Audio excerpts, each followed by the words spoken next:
Bien, amigos, tal y como habíamos anunciado, el espacio estelar del día es una ocasión para compartir un cafecito con el director de la Escuela de Economía de la Universidad de INTEC, Rafael Espinal. Bienvenido, buenos días y salud. Bueno, buenos días, Rafael. Gracias por aceptar la invitación. Por el cafecito. Ustedes han hecho, gracias, estudios y han tenido eventos en la Universidad de INTEC acerca de la sostenibilidad o insostenibilidad de la deuda pública. Yo diría que no solamente externa, ¿verdad? No, la deuda pública. Y quisiéramos que primero nos dé un panorama de en qué situación estamos, en qué punto estamos. Sí, fíjate lo siguiente, el tema de la deuda es un tema complejo porque la deuda pública es una deuda que está compuesta por, digamos, tres elementos. La deuda externa, que es la deuda en divisa extranjera, la deuda en dólares, la deuda del gobierno en pesos dominicanos, que es una deuda que se hace a través de la colocación de bonos del Ministerio de Hacienda y también con otros mecanismos no siempre muy transparentes. Y está la deuda del Banco Central, que es la deuda que se genera con la colocación de bonos que tiene el Banco Central y que tiene una doble función. Tiene una función de política monetaria, pero tiene también una función que tiene mucho que ver con la herencia, digamos, de las crisis financieras del 2004. Entonces, la deuda en estos términos es una deuda compleja. Lo más llamativo es dos cosas, es el crecimiento que ha tenido la deuda. Un crecimiento extraordinario en los últimos años. Para tener una idea de un periodo muy corto, por ejemplo, entre el 2015 y el 2018, en esos 3 años, la deuda subió más de 5.000 millones de dólares. Wow. ¿Del 15 al? Del 15 al 18. Solamente, ¿cuánto? 5.000. 5.000 millones. Solamente el año pasado, el 2018, subió 2.800 millones de dólares. Perdón, 5.000 millones de pesos. De dólares. De dólares. Wow. De dólares. En 3 años. 5.200 incremento en 3 años. En 3 años. Y el año pasado, solo el año pasado, en 2.800 millones de dólares. Eso es un crecimiento de la deuda importante, notable. Y genera a su vez la preocupación de que ese incremento de la deuda se está haciendo fundamentalmente con la colocación de bonos. Una práctica que se inició. ¿Por qué tú entiendes que es años. preocupante eso? ¿Sabes por qué es preocupante? Porque esa práctica se inició de manera sostenida después de la crisis del 2008-2009, sí, la crisis internacional. Sí. El Fondo Monetario estimuló hasta cierto punto a los países a endeudarse para contrarrestar los efectos de la crisis internacional.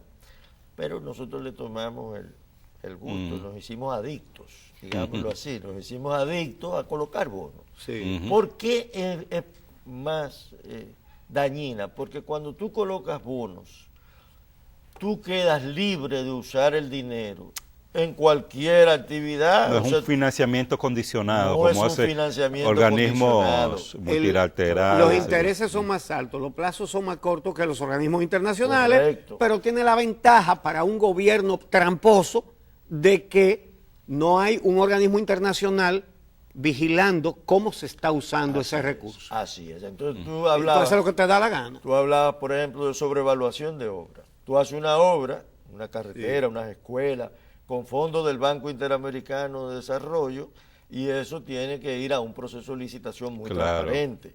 Tiene que haber una supervisión contratada que también es seleccionada por un proceso muy transparente. Tú tienes misiones del Banco Interamericano que vienen a supervisar los avances de la obra. Cuando tú haces una obra o financias una obra con bonos del Estado, bonos soberanos, tú recibes los dólares y tú contratas la obra. No tiene esa supervisión, entonces obviamente se presta a que haya... ¿Qué porcentaje del PIB representa la deuda externa pública? La deuda pública completa. La deuda del gobierno central es el 40% del PIB. Okay. Esa es una deuda que está fundamentalmente compuesta por dólares y pesos. De esa proporción, el 67% es deuda externa y el restante deuda interna. La otra parte es la deuda del Banco Central, que es una deuda que va, es en pesos, pero va aproximándose a los 11.000 millones.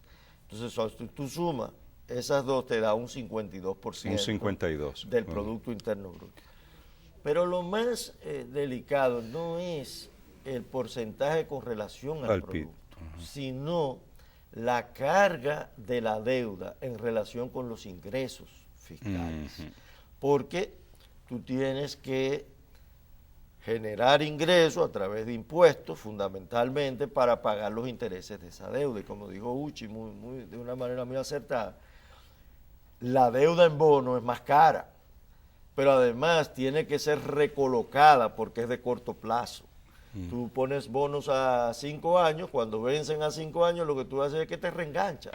Entonces el gobierno está en una política de reenganche permanente. Nuevos bonos para pagar. Nuevos bonos para pagar los anteriores. Y esos bonos, la tendencia mundial es que incrementan las tasas de interés. Recientemente autoridades del gobierno citaban un informe, si mal no recuerdo, del Banco Mundial, que hablaba de la capacidad de endeudamiento que todavía sigue teniendo la República Dominicana en comparación con otros países de la región, donde su nivel de deuda en relación al PIB es mucho más alta que acá. ¿Cuál es tu opinión? Fíjate, por eso te decía que no es solamente ver la deuda en función del Producto Interno Bruto, sino ver la capacidad de generación de ingresos que tiene el Estado Dominicano para pagar intereses y amortización de deuda. ¿Qué ocurre? La presión tributaria en la República Dominicana no es comparable con la presión tributaria que tienen países mucho más desarrollados, que tienen una presión tributaria del 20 y pico % del PIB, incluso del 30% del PIB. La República Dominicana tiene un 14.5% del producto, es decir, de todo lo que se produce, el Estado recibe 14% y ese 14% tiene un 4% destinado a la educación, queda un 10%. La generación de intereses y pago de la deuda ya está representando sobre el 4% también. O sea, en el largo plazo, la capacidad es decir, nosotros estamos pagando por interés y servicio de la deuda lo mismo que se está invirtiendo en educación. Casi lo mismo, 3.5 más o menos al año. Sí. Y creciendo, es decir, y creciendo. Entonces, ¿qué tú esperas que pueda ocurrir? Cuando se habla de sostenibilidad de la deuda, no solamente significa que no vamos a pagar la deuda, porque tú puedes empezar a dejar de comer. Tú puedes empezar a recortar el gasto de educación, el 4%, bajarlo al 3%. Tú puedes disponer menos recursos para el sector salud y seguir pagando la deuda. Entonces, el costo social de la insostenibilidad de la deuda es lo que nosotros estamos advirtiendo. Es decir, no es solamente, o cuál otra alternativa tú tienes. Tú haces una reforma fiscal muy dura para aumentar esa proporción para que la gente pague más impuestos. Pague más impuestos. Ahora, vamos al... tú mencionaste presión fiscal. Cada vez que algún funcionario del gobierno dice que tenemos muy baja presión fiscal, lo que está diciendo es que pagamos pocos impuestos. Y resulta que el 67% de las recaudaciones de dinero a través de impuestos vienen de impuestos al consumo, que lo pagan los más pobres. Entonces, lo primero es si se le puede llamar reforma fiscal a lo que se le ha llamado así hasta ahora, que es poner más impuestos o aumentar lo que ya existe. O si una reforma fiscal significaría cambiar esa estructura y que los que más tienen paguen más. Eso es lo correcto, Uchi. Eso es lo correcto. Pero entonces esos sectores están contentos con la reelección. Bueno, lo correcto.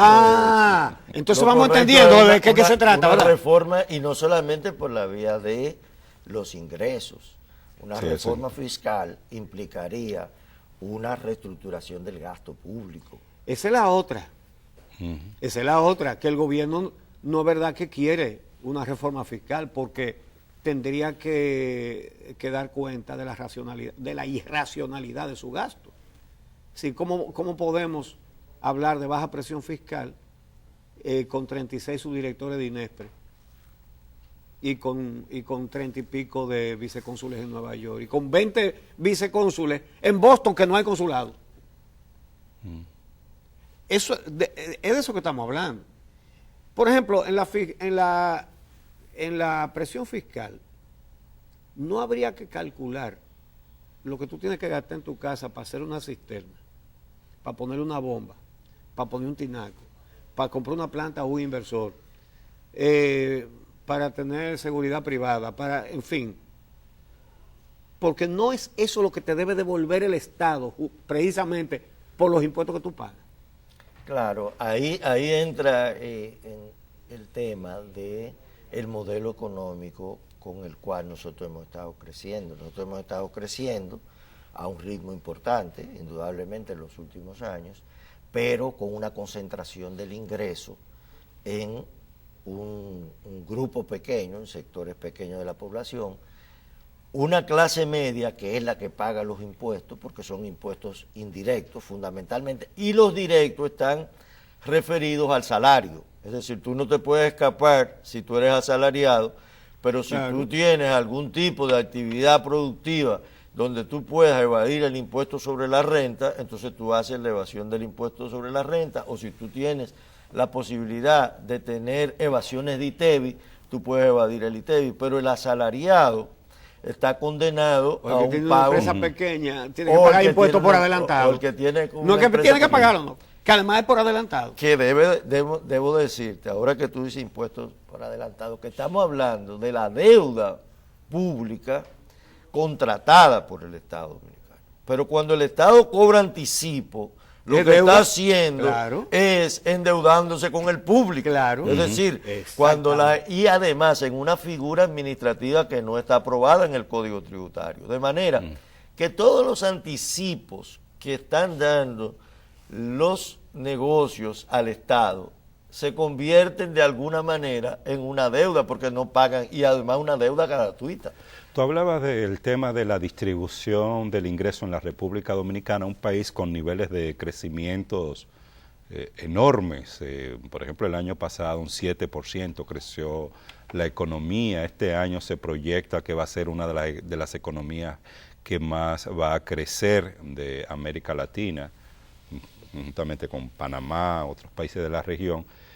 Pero está el problema de la distribución. ¿Por qué ese crecimiento económico no se refleja en mayores ingresos para los trabajadores, en empleos de mayor calidad para los dominicanos y las dominicanas? Y frente a eso, ¿qué hay que hacer para revertir esa diferencia que hay entre un crecimiento que realmente tenga impacto a uno que no lo tiene, como el crecimiento económico dominicano? Fíjate una cosa, y qué bueno que tú haces esa pregunta. A través del INTEC, nosotros hemos estado haciendo estudios de la sociedad, de la economía dominicana. Muchas veces incluso se critica que nosotros no destacamos los aspectos positivos. Y estabilidad macroeconómica. Estabilidad macroeconómica. Y realmente siempre hay que destacar que ha habido ese crecimiento económico. Ahora, ese crecimiento económico, si tú lo analizas como el que hace un análisis, digamos, un médico que hace un análisis de la sangre, de los componentes, tú te das cuenta que una gran parte de ese crecimiento está impulsado precisamente por el endeudamiento. Y un crecimiento fundamentado en el endeudamiento, tarde o temprano empieza a agotarse cuando ya tú no puedes seguir el ritmo de endeudamiento, porque tienes que pagar. En segundo lugar, nosotros recibimos 6.000 millones de remesas desde el exterior, que es un ahorro externo que se consume en la República Dominicana y que no lo genera la República Dominicana, lo generan los dominicanos que están en España, en Europa, en Estados Unidos. Entonces, eso impulsa el crecimiento. Ahora, ese flujo de remesas es propio de la economía dominicana. No depende mucho de la economía internacional. No es la segunda fuente de entrada de divisas. Es la segunda fuente, las remesas. Entonces ese crecimiento, anótenselo a los dominicanos que están fajados fuera de aquí. Anótenselo. Y no aquí. Y no aquí. Con el agravante de que las crisis internacionales afectan de manera sensible las divisas. Ahora están bien porque la economía norteamericana ha crecido, la economía europea se ha restablecido. Pero ese crecimiento no es generado por la capacidad productiva nacional, y cuando se genera la productividad crece más rápidamente que los salarios. Entonces, ¿qué indica eso? Que el crecimiento interno se concentra en los dueños del capital, no en la generación del trabajo. Se señala, bueno, que el trabajo es de mala calidad, que el trabajo es un trabajo con poco valor agregado. Entonces, ¿dónde es que debemos seguir haciendo el mayor esfuerzo? En la educación técnica, en la educación profesional, en la educación vocacional, que el campo sea cada vez técnicamente más desarrollado, que las industrias sean industrias de mayor valor agregado, y esa transformación no se está produciendo, o sea, no se está viendo. Tú analizas series históricas y tú estás viendo que el crecimiento sigue siendo de sectores que tienen poco valor agregado. No hay creatividad, no hay innovación. Es decir, que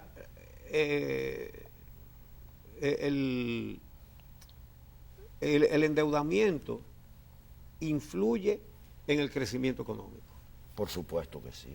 Entonces, es una fórmula poco sana crecer en base a endeudamiento. Claro. La otra cosa es que la economía no está produciendo tantos bienes exportables como indica el crecimiento. ¿No es así? No produce bienes exportables. Lo produce, pero produce, no es eso lo que está haciendo crecer. No al ritmo que tiene el crecimiento de la economía. Entonces, ¿cómo se explica que un país que es líder en crecimiento económico, cuando compite con otros que están muy por debajo, como los del DERE-CAFTA, el intercambio comercial es desfavorable para nosotros en todos los casos? Eso te indica que el modelo económico no es un modelo que se sustenta en la producción para el mercado internacional, e incluso una producción moderna, competitiva para el mercado nacional. Tú tienes, por ejemplo, que cuando nosotros criticamos el DERE-CAFTA de una manera dura, aquí hay críticos del DERE-CAFTA porque dicen, bueno, que entonces Costa Rica o Guatemala tienen balanzas comerciales positivas. ¿Y por qué la República Dominicana no es capaz de competir con Guatemala o con Costa Rica si tiene un crecimiento económico mucho mayor que Costa Rica y Guatemala? Porque el crecimiento nuestro fundamentalmente está en el consumo. Cuando el Producto Interno Bruto se divide en consumo e inversión, casi el 90% de nuestro crecimiento es por consumo. ¿Cuál consumo? El que hacen los turistas, los 7.000 millones que generan los turistas, el de las remesas que vienen del exterior, el de la deuda que se destina una gran parte a empleomanía del Estado, a cubrir nóminas, el subsidio que se da a la energía eléctrica a través del endeudamiento externo. Todo eso va destinado al consumo, no a la inversión. Un crecimiento fundamentado en el consumo es un crecimiento muy vulnerable, porque no es un crecimiento con columna sólida. Y cuando tú ves los informes del Foro Económico Internacional de Competitividad, tú muestras dónde están las debilidades, dónde las institucionales son fundamentales. O sea, las institucionales, una economía sin fuertes instituciones no garantiza inversión. Un Estado de Derecho fuerte. Un Estado de Derecho fuerte. Mira, hay un tema asociado a esto, a la competitividad, y es el tema de la mano de obra, el tema de los trabajadores y las trabajadoras. Precisamente hay un debate en el país desde hace años sobre... Mucho crecimiento y los salarios no son de calidad. Exactamente, y hay un debate sobre una reforma laboral, pero una reforma laboral que lo que procura es, desde determinados sectores, acortar derechos o reducir derechos como una forma del punto de vista como se ve desde sectores económicos, de reducir gastos y ser más eficiente en la competitividad. ¿Qué tú opinas de este tema de la reforma laboral y su relación con el tema de la economía y la competitividad económica del país? Mira, cuando se analiza el mercado de trabajo en la República Dominicana, y hay estudios, allá mismo en Inteca hay varios círculos de profesionales que han estado trabajando con las encuestas de fuerza de trabajo del Banco Central, que tienen mucha información. Fíjate lo siguiente, el salario en la República Dominicana es la única variable por la cual se disminuyen los costos empresariales, por lo mismo que dijo Uchi respecto a una casa de familia. El empresario tiene una energía eléctrica costosísima y tiene una planta eléctrica que tiene que comprar gasoil para ponerla a funcionar. Una no, las empresas tienen tres. Tres. Porque eso es lo que indica la estrategia de producción de energía privada. Claro, 3 plantas. claro. Pues tú tienes que tener 8 horas, como 12 y 12 horas, y una para entrar cuando se le da mantenimiento al asunto. Así es. Entonces tienes unos costos adicionales de seguridad, tienes que pagar toda la seguridad empresarial. Tú tienes un transporte monopólico aquí de sindicatos que son... No son sindicatos. Bueno, se hacen llamar, son empresas que son monopólicas. Monopólicas con altos costos de transporte. Traer mercancía de un puerto es a veces más caro por tonelada que traerla desde Puerto Rico en el ferry. Sí. Entonces, tú tienes unos costos generales en la empresa que tú no puedes recortar, incluyendo unos impuestos por anticipado que tú tienes que financiar al Estado. Entonces, esos costos son costos financieros, porque tú tienes que cargarlo al producto. Entonces, ¿por dónde se corta? Por el salario. ¿Por dónde se corta más fácil? Manteniendo salarios deprimidos. Y esa realidad es la que hace que cuando tú vas a ese Comité Nacional de Salario, tú ves que no se ponen nunca de acuerdo, porque el salario es una variable que para muchas empresas es la única variable con la que ellos pueden ser competitivos. Y si tú lo ves también en las pequeñas empresas, es un tema para los pequeños negocios. Entonces, es un tema complejo que debe ser tratado de manera muy por consenso, digamos, en discusiones que ahora se están desarrollando. Sin embargo, y en eso lo ha reclamado hasta el propio gobernador del Banco Central, empresarios, por ejemplo, don Pepín Corripio lo ha dicho en múltiples ocasiones, en diferentes foros, el salario en la República Dominicana hay que subirlo. O sea, no podemos sostener un crecimiento económico y tener una economía boyante y ser modelo de crecimiento con unos salarios que mantienen a la población en condiciones prácticamente de pobreza. Y en pocas condiciones de consumir. Y en pocas condiciones. Porque todo es un círculo, ¿verdad? Pero ese consumo lo resuelven los que tienen botella, porque eso consumen, y mucho. Los que están protegidos por la impunidad y están robando, en fin. Es decir, el consumo no lo sustentan los trabajadores con salarios que les permitan consumir. Ayuda mucho la remesa. Ayuda la remesa, ayuda mucho la economía informal. Una economía que crece como esta, pero el 58% casi de la economía es informal. Eso te iba a preguntar sobre la generación de empleos. Son empleos de mala calidad. ¿Por qué? Porque un empleo informal, ¿qué tú tienes? Cuando tú ves además el crecimiento de la economía por sectores, tú ves que crece mucho el sector comercio. Pero el sector comercio es un sector que tiene poco valor agregado, ahora tiene muchos empleos. ¿Pero qué tipo de empleo? El empleado que está en una banca, el que está vendiendo en la calle chucherías en una esquina, el trabajador informal que va y viene de un trabajo, el trabajador agrícola, son empleos de una calidad muy baja que no tienen por delante, y ahí viene el tema de la inseguridad, no tienen por delante seguridad de su vejez, no tienen seguridad social. Todo el 58%. Sobre todo si son haitianos indocumentados. No, y yo te diría que hasta documentados, porque muchos dominicanos nacidos y criados en la República Dominicana se ven de frente con que no tienen seguridad social, es decir, 3 millones de dominicanos no tienen seguro social. Exacto. tenemos falta de pensiones. Es una situación de un crecimiento que tiene que ser repensado seriamente. Bueno, gracias, así Rafael. concluimos hoy. Rafael Espinal, director del Departamento de Economía de INTEC.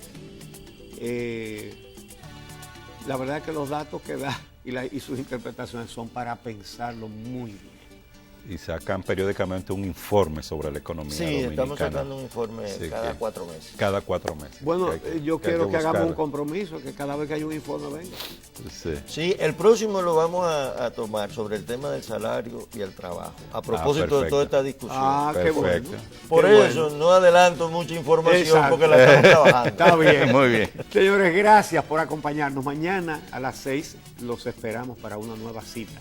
Mientras tanto, el resto de este día estaremos trabajando para ofrecerle a ustedes un programa interesante mañana.